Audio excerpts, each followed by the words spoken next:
chers lecteurs et chers consommateurs. Aidez-nous et le réseau Plus que Pro à protéger, défendre les droits et les intérêts qui sont les vôtres et ceux de nos chers consommateurs de France. Et combattre le cancer que constituent ces pseudo-youtubeurs de l'intox et la désinformation. Parce que nous on ne triche pas de calomnie, on dit la vérité. Vous avez l'opportunité de vous abonner à la seule chaîne YouTube qui vaille à vous de jouer. Merci de nous avoir donné votre confiance. Chers clients, chers consommateurs, aujourd'hui je veux évoquer un sujet super important. On parle souvent en ce moment, depuis quelques mois, quelques années, je dirais même, de satisfaction client. Mais moi je voudrais évoquer un sujet qui est parallèle, l'insatisfaction client. Voilà. Puisque au bout du compte, je rappellerai qu'on est en France et que la France, c'est le pays des râleurs, et que on est tous humains. Un jour, on a tous commis une erreur dans le cadre de son contrat de travail en tant que salarié, dans l'exécution successive de celui-ci, ou alors, effectivement, en tant qu'entrepreneur avec un client. Parce qu'on n'est pas des robots, il n'existe pas de savant homme, je le dis souvent. Et le tout, c'est de reconnaître ces erreurs quand elles existent, quand elles arrivent. Pour autant, quand on a ce dialogue, cette discussion avec des clients, ça nous arrive de temps en temps d'en discuter en évoquant nos très bons chiffres avec Plus que Pro. En termes de satisfaction client, vous le savez, on a 99,2% des chiffres records, etc. au sein du réseau. Pour autant, il peut nous arriver qu'avec un client, un jour ou l'autre, ça se passe moins bien. Ça arrive. Voilà. Et quand on a des discussions, donc, pour revenir à ce que l'on disait il y a un instant, avec des clients, ils nous disent qu'ils comprennent qu'effectivement, on peut tous comprendre qu'un jour, bah oui, on fait une erreur. Ça arrive. Le tout, c'est de résoudre la faute. La comprendre déjà, l'analyser, et puis trouver une solution pour le consommateur, pour le client. Donc quand on discute avec les clients, ils nous disent, oui, on comprend. Mais quand ça leur arrive, quand on est dans un cas d'espèce, les mêmes qui vous diront qu'ils comprennent, en réalité, ils comprennent quand c'est pour les autres. Et quand c'est pour eux, à la fin, ils sont tous les mêmes et ils ne l'acceptent pas. Ils n'acceptent pas la possibilité, l'éventualité qu'on puisse commettre une erreur. Par contre, eux, dans leur contrat de travail, ou même en tant qu'entrepreneur, parce qu'on a des fois affaire aussi à des professionnels, il faudrait leur demander si eux n'ont jamais commis la moindre erreur. Alors, entendons-nous bien, je ne dis pas qu'on commet une erreur si ça devait nous arriver, même si chez nous c'est extrêmement rare, pour ne pas dire jamais, on ne dit jamais, jamais. Mais si on commettait une erreur, on l'assume, on l'a déjà démontré, on l'a souvent démontré. Mais la question n'est même pas là. Parce que je vais vous raconter une anecdote. Une anecdote qui est tellement rare que ça vaut le coup qu'on en parle. Parce qu'elle est arrivée il n'y a pas longtemps avec un client qu'on connaissait depuis très longtemps. On l'a toujours respecté, on a toujours fait le maximum. Et c'est pour cela d'ailleurs qu'il nous confiait son véhicule depuis plusieurs années maintenant. Une personne du 3e âge. Vous voyez, on le sait, il faut y mettre beaucoup de pincettes, faire très attention, que ce soit avec les femmes, la gente féminine, ou alors avec les personnes du 3e âge. On le sait, nous le savons, plus que tout le monde. Puisque vous le savez, dans le cadre de la défense du consommateur, on est sensible à ces choses-là. Et bien pour autant, on n'a même pas commis une erreur avec ce client la dernière fois, alors qu'il nous avait confié son véhicule depuis 3 ans à peu près, à 8 reprises. Donc on peut considérer qu'on se comportait plutôt bien sur le plan professionnel dans le cadre de la relation professionnelle-consommateur, on est d'accord. Eh bien là, on n'a même pas commis une erreur. C'est le client qui a considéré qu'il y avait existé une erreur. Nous, on n'a pas commis d'erreur. En tout cas, selon notre idée de l'intervention d'espèces. Une histoire banale d'éclairage. Une histoire banale d'éclairage. Le client, la cliente plutôt, puisque c'est sa femme qui est venue, sans rendez-vous, sans rien du tout, sans nous prévenir. Elle vient pour un traitement à hydrogène. On lui fait entre deux clients. Et en même temps, elle nous dit, il y a ça, ça et ça. Et elle nous parle de son ampoule. Effectivement, l'ampoule ne fonctionne pas à l'arrière droit. À l'arrière gauche, pardon. On regarde et on voit tout un tas de fils de partout, de part et d'autre. Et on lui a dit, écoutez, là on va rien toucher parce qu'on va faire plus de miracles qu'autre chose. Et on lui a demandé de se rapprocher du concessionnaire. On ne sait jamais qu'il y a un problème de faisceau électrique, etc., etc. Voilà. Aussi, dans le cadre de l'intervention, on a dû toucher les fils, effectivement. Quand la cliente est repartie, il n'y a plus rien qui fonctionnait. Mais enfin, au départ, il y a déjà l'ampoule qui ne fonctionnait pas. Donc on n'a pas voulu toucher, on a dit à la cliente rapprocher du concessionnaire. Malgré tout, on a quand même essayé de regarder un petit peu. On a à peine touché les fils, mais on n'a rien démonté. Et puis, voilà ce qui s'est passé. Vous voyez, c'est une histoire banale de rien du tout. 3 fois rien. Et voilà que le client nous contacte via les réseaux sociaux. Alors, tout ce qu'on adore, vous savez, message sur message, sur message, sur message. On s'en sort plus, etc. Et nous, à côté, on a une clientèle. Bon, peu importe, admettons. Et le client nous fait des reproches alors que finalement, on ne peut rien nous faire greffe. On ne peut rien nous reprocher dans cette histoire. Ou alors, par simple inadvertance.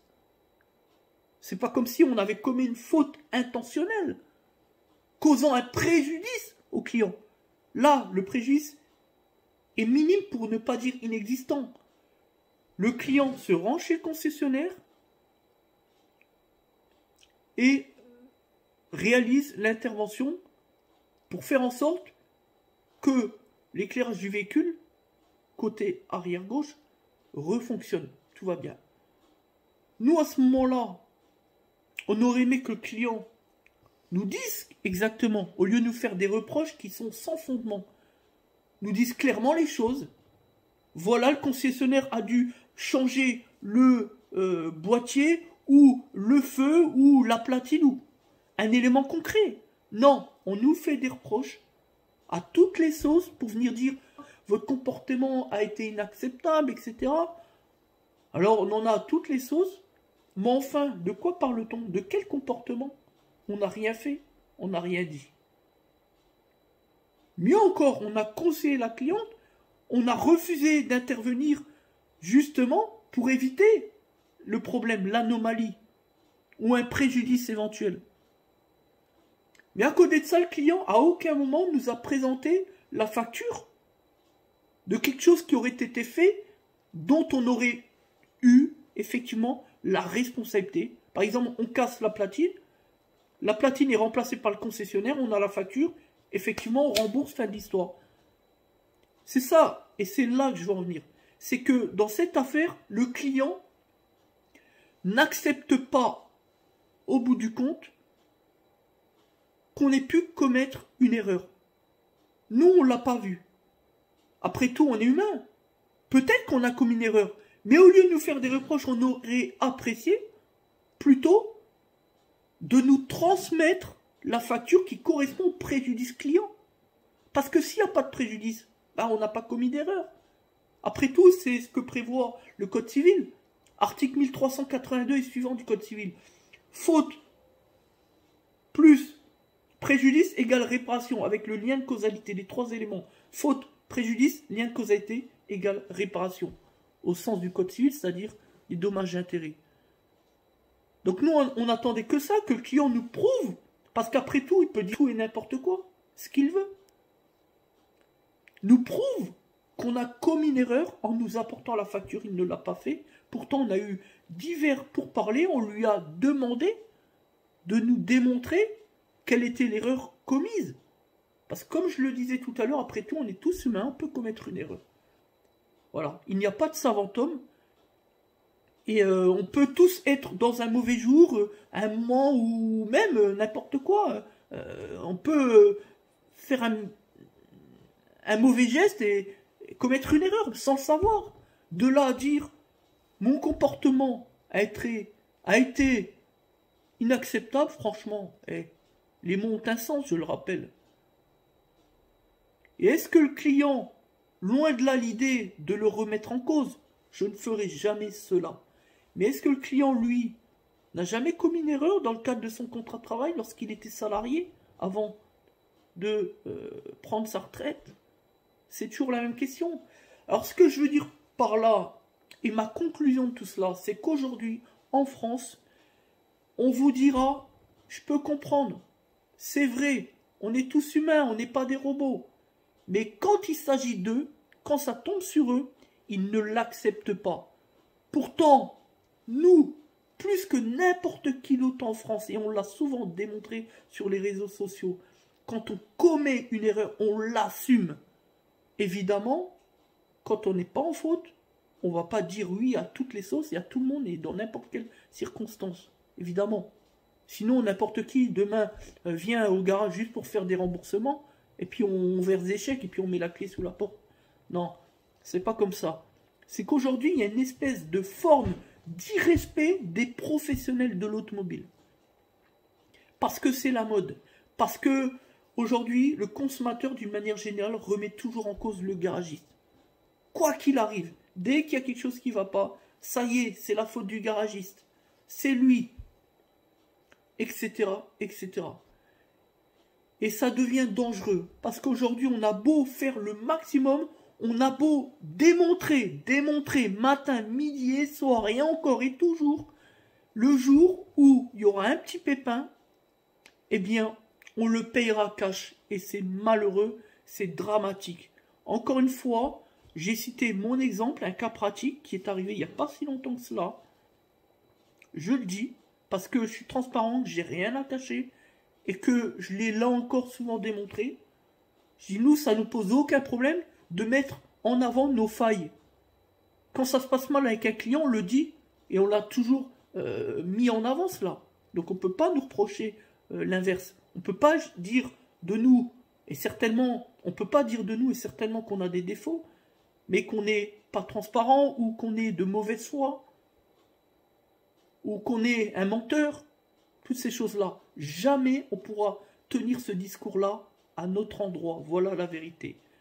Au final, et c'est la raison pour laquelle nous avons mis en place une stratégie commerciale fondée sur l'encadrement juridique pour éviter au maximum les conflits, les litiges, c'est de considérer qu'aujourd'hui, quoi qu'il arrive, il faut faire attention à tout, il faut penser à tout, il faut encadrer, maîtriser la relation commerciale avec ses clients de A jusqu'à Z, sinon, professionnels de l'automobile notamment, vous allez prendre des coups du matin jusqu'au soir.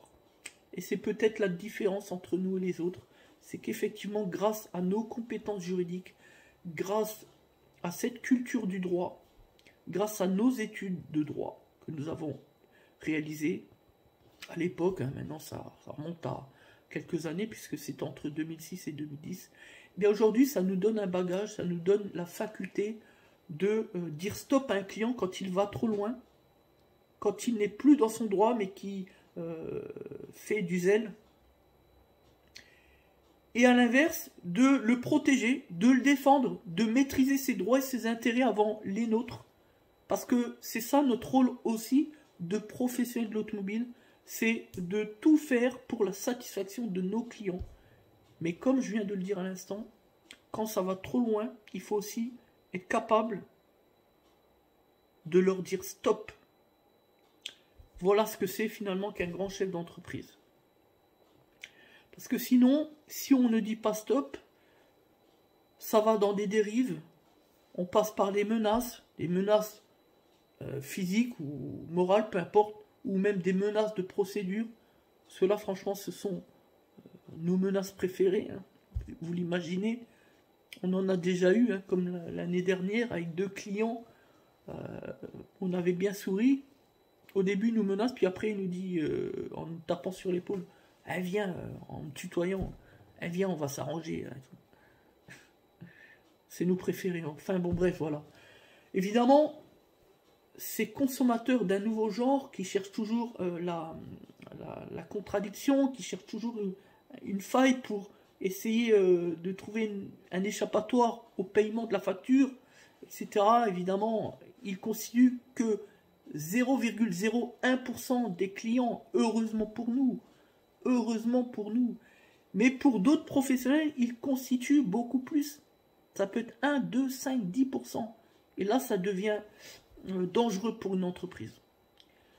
Parce que, bien souvent, on a affaire évidemment à des chefs d'entreprise qui ne sont pas forcément des escrocs, hein, des voleurs, hein, comme on le dit souvent, des arnaqueurs, hein, pour le langage familier. Mais simplement qu'une histoire d'inadvertance. Parce que quand on ne maîtrise pas ses droits et les droits du consommateur, on ne sait pas, et donc du coup, on croit être dans le bon droit, mais en fait, on est dans l'erreur, et ça s'appelle l'inadvertance. Donc, ce n'est pas réellement une faute en soi du chef d'entreprise, mais enfin, en face, on a un consommateur qui subit un préjudice et qui considère être une victime, et c'est comme ça qu'entre finalement dans la danse les conflits, les litiges, et il faut faire attention à ça. Voilà. Tout ça pour dire qu'au bout du compte, les garagistes ne sont pas tous des salopards, ne sont pas tous des voleurs.